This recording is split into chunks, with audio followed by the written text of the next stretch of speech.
there are no jobs that are too low.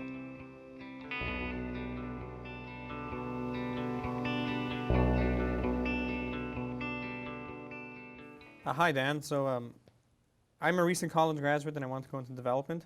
And I was wondering what advice can you give me on how to get started and then how to survive the business, and then what are some choices I can make to make my career better, I guess.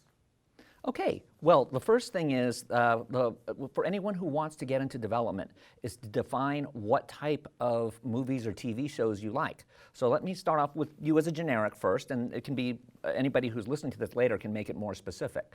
Number one, what do you like more, television or feature films? Right now, I would say TV is a bit more interesting because it's just more creative in terms of the content that's being put out there.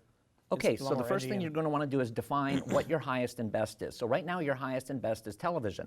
So within the realm of television, what type of television do you like? Do you like cable? Do you like HBO? Do you like traditional network? Do you like reality?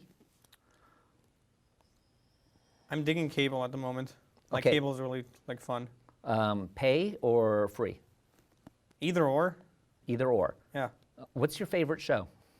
Oh, okay, that's a toughie. My favorite show, I guess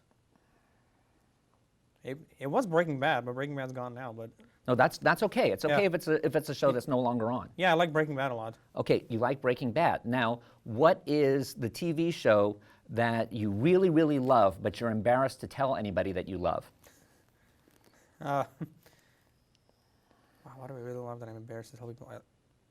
Doesn't have to be current. It can be old. You know, you can say Gilligan's Island. You can say, you know, My Mother Loves the Car. If this was about movies, I would have said Titanic. But okay, Titanic. Yeah. Which one? Oh, the James Cameron one. Yeah, the James right? Cameron one. Okay. With Leo and all them. All right. So now we kind of have an idea of what you like. You like stuff that's a little bit edgy. You like stuff that has a lot of production value. So therefore, the first thing you should do is look for companies that service that type of television show. So you're going to want to look at the independent producers who go out there and make exactly the type of programming that you like. So I would start out really with the type of companies that do shows like Breaking Bad. So look at who the producers are and address them and start there. As someone who's just graduated from college, no one needs to know you've actually graduated.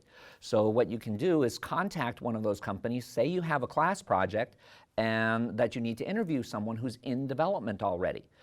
Use that as a way to get in the front door and meet the person.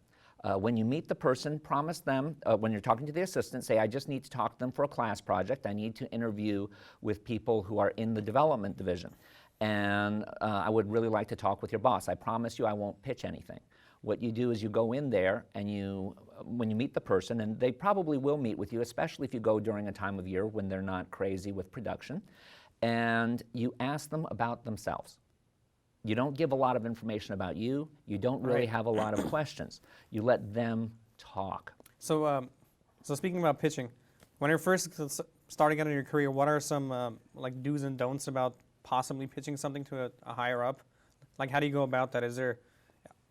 Are there ways to secretly do it and kind of like corner them in in an office somewhere, or? Well, if you look at the whole realm of pitching, what is it that every company says? They say they don't take unsolicited material.